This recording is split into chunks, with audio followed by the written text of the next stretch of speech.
में दिवाली आने वाली थी, जिसकी वजह से चारों तरफ हंसी खुशी का माहौल था।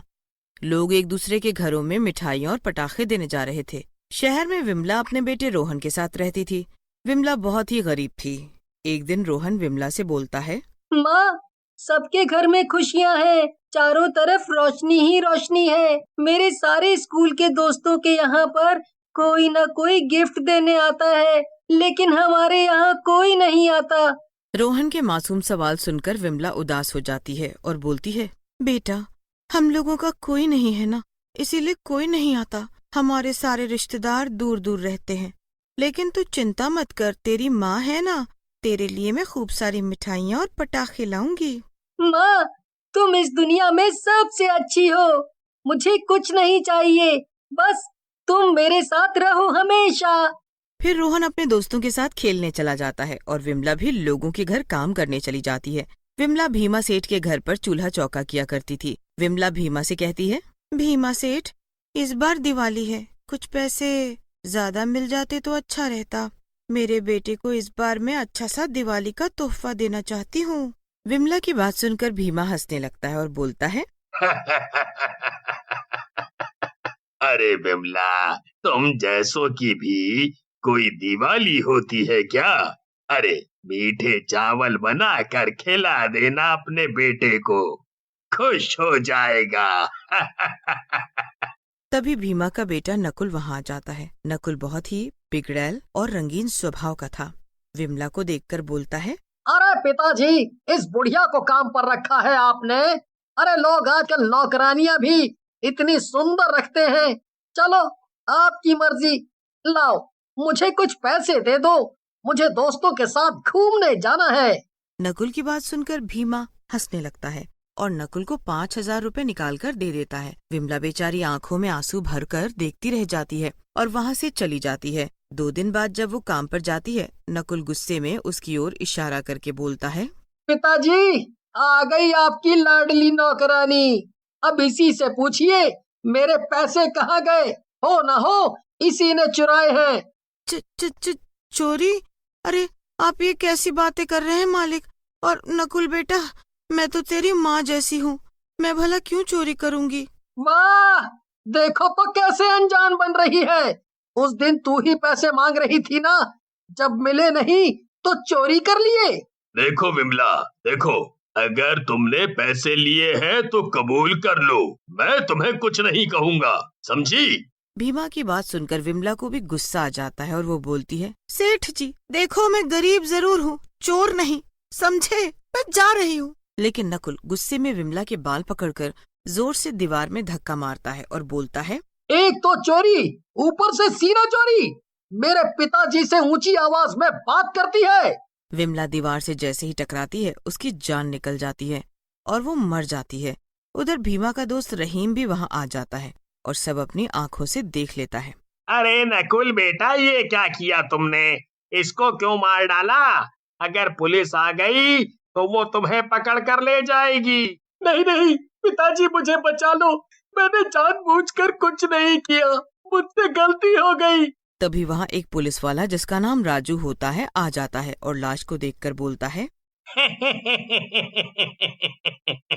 इस घर से बहुत आवाजें आ रही थी और मेरा शक भी सही निकला। तुम लोगों ने एक औरत को मार डाला। तुम सब लोग अंदर जाओगे।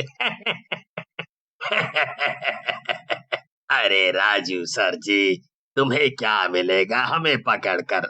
हाँ, यदि तुम चाहो तो मैं तुम्हें ना पकड़ने की फीस जरूर दे सकता हूँ। ऐसा कहकर भीमा अपनी जेब से नोटों की गड्डियां निकालकर राजू के आगे रख देता है, जिसे देखकर राजू बोलता है, अरे सेठ, इतने पैसे में तो तुम पूरे शहर का भी कत्ल कर दोगे तो मेरी आंखें बंद रहेंगी।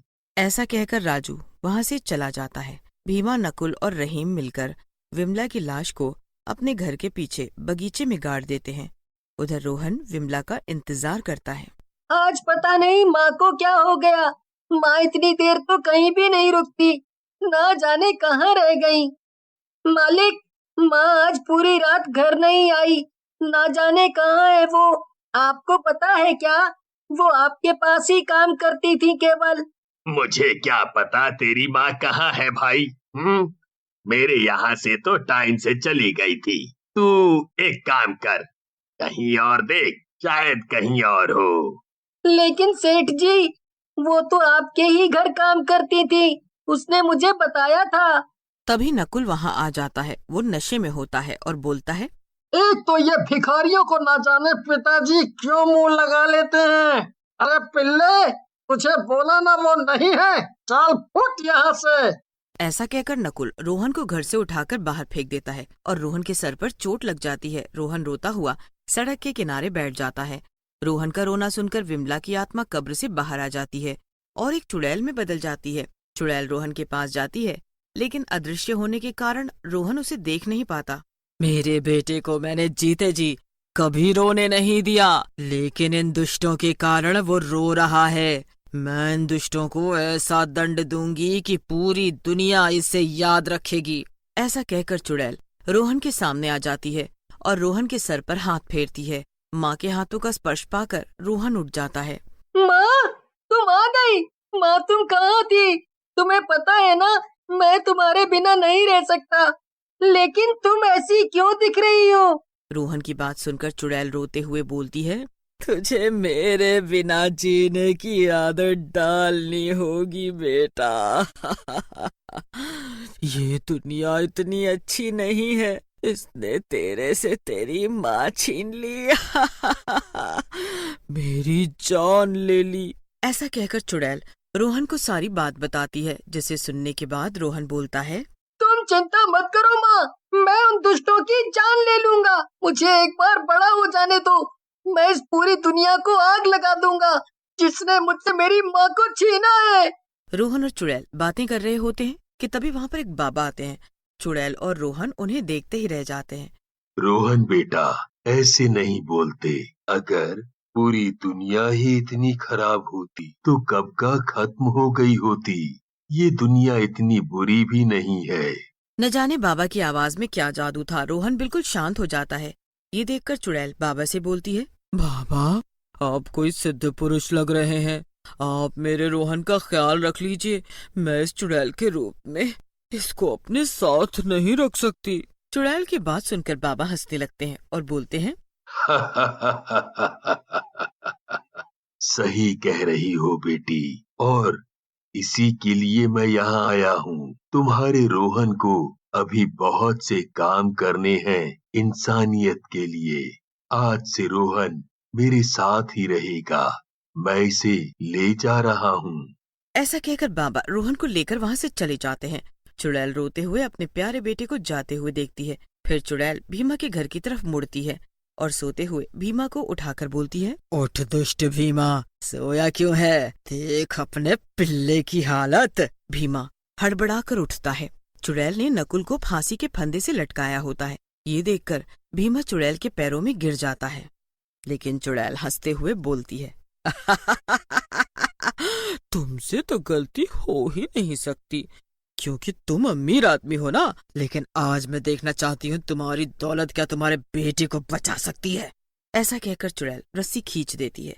रस्सी के खींचते ही नकुल को फांसी लग जाती है और वो मर जाता है। ये क्या किया विमला? ये मेरा इकलौता बेटा था। मैं अब कैसे जीऊंगा? मेरी जान ले लेती। तेरी जान ले लेती तो तुझे किसी और की जान की कीमत कैसे पता चलती? अब तो मेरे बेटे की तरह अकेला रहेगा, जैसे मेरे बिना वो रह रहा है।